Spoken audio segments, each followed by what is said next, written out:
Welcome to D Kumar life science classes. I am Dhirendra Kumar.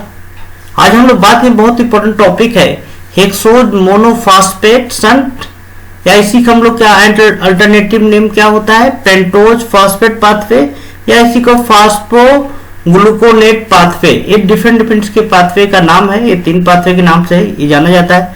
ये video बहुत ही important है, ये आपके एग्जाम में रेगुलर पूछ जाते हैं। इस वीडियो को लास्ट तक देखिएगा।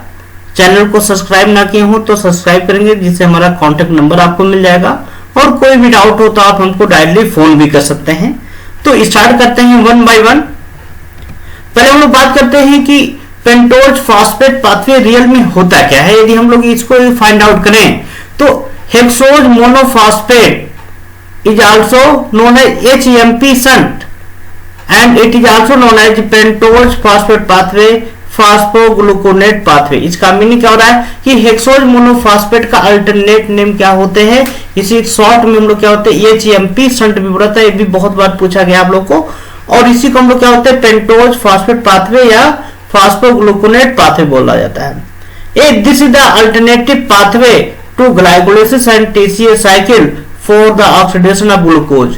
जैसे हम लोगों ने डिस्कस किया है कि TCA साइकिल और ग्लाइकोलाइसिस में कैसे ग्लूकोज मॉलिक्यूल का ऑक्सीडेशन होता है, कैसे आपके डिफरेंट प्रोडक्ट्स फॉर्म होते हैं, कैसे कार्बन डाइऑक्साइड आपका फिक्स होता है। एग्जैक्ट आपका हेक्सोज मोनोफॉस्फेट शंट या पेंटोज फॉस्फेट पाथवे में भी क्या होता है, आपका ग्लूकोज मॉलिक्यूल का क्या होता है, ऑक्सीडेशन होता है। अब ऑक्सीडेशन होता है तो ये कहां से स्टार्ट होता है, जैसे ग्लाइकोलाइसिस में बच्चों आप लोग हमारे वीडियो में देख चुके हैं कि ग्लाइकोलाइसिस में ग्लूकोज मॉलिक्यूल से स्टार्ट होता है। लेकिन यदि हम पेंटोज फॉस्फेट पाथवे या हेक्सोज मोनोफॉस्फेट पाथवे माने शंट की बात करें तो स्टार्ट किस होता है, ग्लूकोज 6 फॉस्फेट। अब इसमें देखा जाए जो स्टार्टिंग होता है ग्लूकोज 6 फॉस्फेट, यहाँ पे कोई डायरेक्टली ATP का यूटिलाइज आपका नहीं होता, ना तो आपके प्रोड्यूस होता है डायरेक्टली। इसमें हम लोग एंजाइम की बात करते हैं। जो HMP शंट का एंजाइम जो होता है लोकेट कहां पे होता है, साइटोसोल में होता है, साइटोप्लाज्म में होता है। The tissue of liver, adipose tissue, adrenal gland, erythrocyte, test and lactating mammary gland are highly active in HMP shunt. अब देखा जाए ये सब आपके बॉडी के डिफरेंट ऑर्गन होते हैं जहां पे क्या होते हैं HMP शंट सबसे ज्यादा क्या होता है आपका एक्टिव होता है। लेकिन पाया कहा जाता है, लोकेट का होता है साइटोसोल में। तो ये सब आपके पार्ट होते हैं जहां पे क्या होता है हाईली क्या होता है HMP शंट क्या होता है आपके एक्टिव होते हैं। यदि हम लोग रिएक्शन की बात करते हैं, HMP शंट के मेनली 2 फेज होते हैं, दो आपके स्टेट होते हैं या 2 फेज होते हैं। पहला होता है ऑक्सीडेटिव HMP फेज और दूसरा होता है नॉन ऑक्सीडेटिव। अब इसमें हम लोग बात करते हैं सबसे पहले ऑक्सीडेटिव फेज, बहुत इंपॉर्टेंट आपका होता है ऑक्सीडेटिव फेज। ऑक्सीडेटिव फेज की हम लोग बात करते हैं तो ऑक्सीडेटिव फेज में glucose 6 phosphate is converted to 6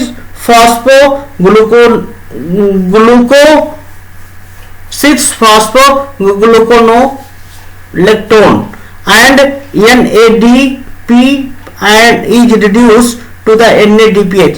तो यहाँ पे देखा जाए हम लोग ग्लूकोज, अब देखा जाए इस पाथवे की हम लोग बात करते हैं ऑक्सीडेटिव स्टेज आप पेंटोज फॉस्फेट पाथवे स्टार्ट का हुआ ग्लूकोज 6 फॉस्फेट से। अब ग्लूकोज 6 फॉस्फेट NAD आपने यूज किया, यहाँ पे एंजाइम कौन सा यूज किया आपने, ग्लूकोज 6 फॉस्फेट डिहाइड्रोजिनेज। अब इसमें देखा ग्लूकोज 6 फॉस्फेट कंट्रोल हुआ किसमें, 6 फॉस्फोग्लूकोनोलेक्टोन किसमें कट हुआ, 6 फॉस्फोग्लूकोनोलेक्टोन में। और जब यहाँ पे हमने वाटर मॉलिक्यूल आपके ऐड कर दिया तो आपका हाइड्रोजन आयन यहाँ पे निकल गया और यहाँ पे क्या फॉर्म हो गया आपके 6 फॉस्फोग्लूकोनेट। एंजाइम आपने कौन सा यूज किया,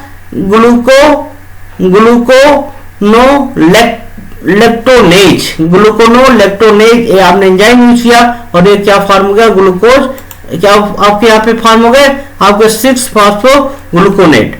अब यहाँ पे हमने अगेन क्या यूज किया, NADP ऐड किया तो NADPH में और CO2 मॉलिक्यूल यहाँ पे निकल गया तो यहाँ पे क्या फॉर्म हो गया, रिबुलोज 5 फॉस्फेट। अब देखा जाए जो ऑक्सीडेटिव पेंटोज फॉस्फेट पाथवे की बात कर रहे हैं वहां पे जो मेन प्रोडक्ट क्या फॉर्म होता है, रिबुलोज 5 फॉस्फेट। ये रिबुलोज 5 फॉस्फेट इंटर कहां पे होता है, नॉन ऑक्सीडेटिव रिएक्शन में।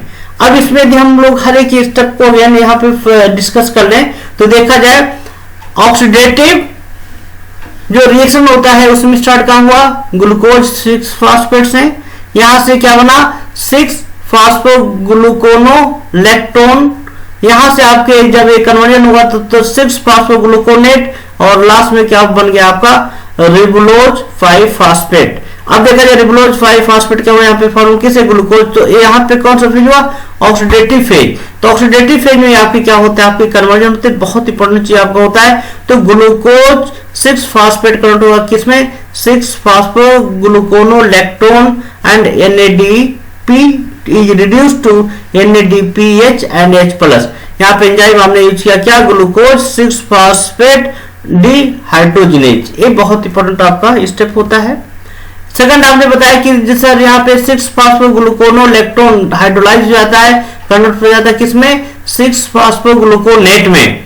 एंजाइम हमने क्या यूज किया ग्लूकोनोलेक्टोनेज, ग्लूकोनोलेक्टोनेज एंजाइम आपने यूज किया। अब यहाँ पे देखा जब 6 फास्फोग्लूकोनेट आपका इसका ऑक्सीडेशन हो जाता है और ये क्या डीकार्बोक्सिलेशन आपके होकर के CO2 मॉलिक्यूल रिलीज हो जाता है और यहाँ पे फॉर्म कर देता है क्या रिबुलोज 5 फास्फेट। कौन सा एंजाइम आपने यूज किया 6 फास्फोग्लूकोनेट डिहाइड्रोजिनेज। अब देखा जब आपने ये आपने प्रोडक्ट फॉर्म किया रिबुलोज 5 फास्फेट तो इंटर कहां पे हो गया नॉन ऑक्सीडेटिव रिएक्शन में। अब देखा नॉन ऑक्सीडेटिव रिएक्शन अब आपका यहां से स्टार्ट हो जाता है HMP का। तो रिबुलोज पहले इसमें क्या होता है ribulose 5 phosphate is isomerised to ribose. अब यहाँ पे देखा जाए रिबुलोज का मतलब यहाँ पे क्या हुआ कि ये जो कंपाउंड है वो आपका कीटोन ग्रुप है और ये क्या होता है आइसोमराइड जो कि क्या बनाया जाएगा राइबोज 5 फास्फेट। राइबोज 5 फास्फेट क्या हुआ है आपका फॉर्म होता है, इसी क्या होता है इपीमराइज हो जाना क्या जाइलोज 2 5 फास्फेट। मतलब क्या हो रहा है कि रिबुलोज 5 फास्फेट आइसोमराइज होकर क्या बन जा रहा है राइबोज 5 फास्फेट या हम बोल सकते हैं जाइलोज 5 फास्फेट। तो ribose 5 phosphate and xylose 5 phosphate ये अगेन चला जाता है आपके रिएक्शन में कैटालाइज हो जाता है ट्रांसकीटोलेज एंड ट्रांस एंडोलेज एंजाइम होते हैं। इसका मेन वर्क होता है कि जो राइबोज 5 फास्फेट और जाइलोज 5 फास्फेट को क्या कर देता है ये फॉर्म करता है fructose 6 phosphate and glyceraldehyde 3 phosphate में क्या करेगा ये कन्वर्ट कर देता है कौन एक ट्रांसकीटोलेज एंजाइम और ट्रांस एंडोलेज। इसके बारे में हम लोग यहाँ पे डिटेल डिस्कस करने चल रहे हैं। तो इसमें इंपॉर्टेंट चीज यहाँ पे देखा जाए बहुत बार पूछा गया है ट्रांसकीटोलेज, इसके लिए कौन सा रिक्वायर होता है थायमीन फास्फेट और ट्रांस एंडोलेज में कौन सा इन्वॉल्व होता है 3 कार्बन यूनिट आपके क्या होता है आपके इन्वॉल्व होते हैं, बहुत इंपॉर्टेंट आपके होते हैं। अब देखा जाए आपने क्या बोला कि सर ऑक्सीडेटिव से क्या आपने बना दिया राइबोज 5 फास्फेट। अब इसमें कार्बन नंबर क्या है 5 तो इसीलिए क्या बोला जाता है पेंटोज, इसीलिए हम इस साइकिल क्या बोलते हैं पेंटोज मोनोफास्फेट क्योंकि ये आपके 5 कार्बन है और एक फास्फेट मॉलिक्यूल क्या है यहाँ पे ऐड है।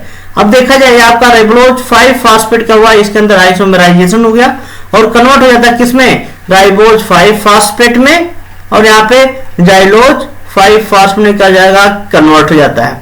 ये क्या होता है दो आपके क्या होते हैं ये आपका आइसोमेराइजेशन के थ्रू क्या होता है कंपाउंड फॉर्म हो जाता है। और अगेन यदि हम लोग बात करते हैं ये कंपाउंड अगेन क्या करेगा इस फॉर्म में कन्वर्ट हो जाएगा और यहाँ पे देखा जाए ग्लिसरॉल्डिहाइड 3 फास्फेट में कन्वर्ट हो जाएगा कौन आपका xylose 5 phosphate. Glyceraldehyde 3 phosphate convert हो जाएगा किसमें फ्रक्टोज 6 फास्फेट में, देखा जाए आपस में इंटरचेंज हो गया और लास्ट में क्या हुआ यहाँ पे ग्लिसरॉल्डिहाइड 3 फास्फेट कंपाउंड का हो जाएगा आपका फॉर्म हो जाता है और यहाँ पे जाइलोज 5 फास्फेट कंपाउंड का हो जाएगा आपका फॉर्म हो जाता है।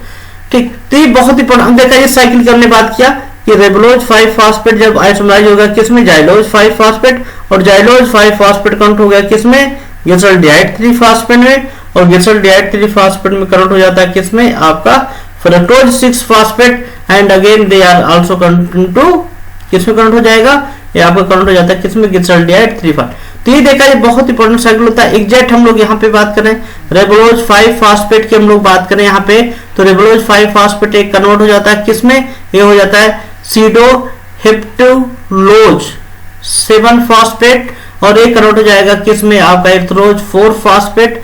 यहाँ पे देखा जाए 4 कार्बन मॉलिक्यूल हो जाते हैं erythrose 4 phosphate and then they are also converted to xylose 5 phosphate. तो ये देखा जाए ये आपकी क्या है, ये नॉन, अब देखा जाए यहाँ पे नॉन ऑक्सीडेटिव का मतलब है यहाँ पे कहीं ऑक्सीडेशन प्रोसेस आपका इन्वॉल्व नहीं हुआ, और यहाँ पे क्या हुआ, कहीं ना एटीपी की आपने सिंथेसिस किया ना यूटिलाइजेशन किया, और यहाँ पे जो आपका राइबोज 5 फास्फेट कन्वर्ट होगा किसमें, glyceraldehyde 3 phosphate and xylose 5 phosphate. तो ये इसका जो है नॉन ऑक्सीडेटिव रिएक्शन का क्या है, ये आपका प्रोडक्ट हो जाता है। यहाँ पे क्या होता है आपका, ये प्रोडक्ट आपके फॉर्म हो जाते हैं, बहुत इंपॉर्टेंट आपका है। अब हम ओवरऑल जो हम लोग पेंटोज फास्फेट पाथवे की हम लोगों ने बात किया, तो ओवरऑल रिएक्शन की हम लोग बात करें तो हम लोग जानते हैं यहाँ पे 3 मॉलिक्यूलर 3 ग्लूकोज 6 फास्फेट और 6 NADPH NAD ये यूज होता है और क्या फॉर्म कर देता है, 3 रेबुलोज 5 फास्फेट प्लस 3 CO2 मॉलिक्यूल आपका रिलीज होता है और 6 NADPH ये फॉर्म हो जाता है। अब देखिए जब आपका 3 राइबोलोज 5 फास्फेट फॉर्म हो गया, ये कन्वर्ट हो जाएगा किसमें, 2 xylose 5 phosphate plus ribose 5 phosphate में, और 2 रेबुलोज ये देखा जाए 2 रेबुलोज 5 फास्फेट और राइबोलोज 5 फास्फेट कन्वर्ट हो जाएगा किसमें, 2 fructo 6 phosphate and glyceraldehyde 3 phosphate. तो यहाँ पे हम लोग बात करते हैं, तो ये जो फर्स्ट आपका स्टेप है क्या है आपका ऑक्सीडेटिव है, और सेकंड जो आपका स्टेप होता है एक कौन सा होता है, नॉन ऑक्सीडेटिव आपका होता है। अब इंपॉर्टेंट होता है जो पेंटोज फास्फेट पाथवे है या हेक्सोज मोनोफॉस्फेट की बात है, इसका सिग्निफिकेंस क्या है, इसका यूज क्या है, HMP की हम लोग बात कर रहे हैं या पेंटोज फास्फेट पाथवे की बात है, इसका यूज क्या होता है, significance of pentose phosphate pathway. ये बच्चों आपको क्लियर हो गया, ये आपका स्टेप पे बहुत इंपॉर्टेंट है, इसको आप याद कर लीजिएगा वन स्टेप में। HMP is only the cytoplasmic pathway that generate NADPH। अब देखा जाए HMP ये क्या होता है, एक ही पाथवे मेन होता है जो साइटोप्लाज्मिक पाथवे होता है जो क्या करता है, NADPH जनरेट करता है, और NADPH जो प्रोड्यूस होता है, NADPH is produce in this pathway act as reducing agent during biosynthesis or various molecule like fatty acid। अब इसमें देखा जाए NADP क्या हो रहा है, ये रिड्यूस हो जाता है, रिड्यूसिंग एजेंट के रूप में होता है जो सिंथेसिस करता है क्या, बहुत से बायोमॉलिक्यूल जैसे फैटी एसिड का भी। पेंटोज फास्फेट पाथवे क्या होता है, is very essential for sale lacking mitochondria for generating NADPH। जैसे मान लिया आपके माइटोकॉन्ड्रिया की लैकिंग हो गई सेल के अंदर, तो वहां पे NADPH का जनरेशन होता है सिर्फ पेंटोज फास्फेट पाथवे से, और NADPH हम लोग जानते हैं बहुत इंपॉर्टेंट होता है, यूज टू डिटॉक्सिफाई पर ऑक्सीडेज इन सेल, जो आपका यूज किया जाता है आपका रिड्यूस करता है किसको, पर ऑक्सीडेट फॉर्मेशन को इन सेलों, क्योंकि पर ऑक्सीडेट यदि आपके सेल के अंदर बनेगा तो कहने के क्या हो जाएगा, टॉक्सिक हो जाता है। तो उसको क्या करता है, यूज किया जाता है NADPH is use to reduce hydrogen peroxide in cell. Thank you दोस्तों, लास्ट तक आप लोगों ने वीडियो देखा। नेक्स्ट वीडियो में हम लोग डिस्कस करेंगे फैट एंड लिपिड, उसका क्या स्ट्रक्चर होता है, उसका क्या फंक्शन है, इसके बारे में हम लोग डिस्कस करेंगे, कौन कौन से पाथवे होते हैं, कौन कौन से रिएक्शन होते हैं फैट एंड लिपिड में। इस वीडियो को शेयर आप शेयर करेगा, क्योंकि आपका एक शेयर किसी एक बच्चे के लिए फायदे हो जा सकता है जो उसके कैरियर के लिए इंपॉर्टेंट है, और एक बहुत ही इंपॉर्टेंट आपका वीडियो है क्योंकि आपके हर एग्जाम में ये जरूरत पूछा था। Thank you, all the best.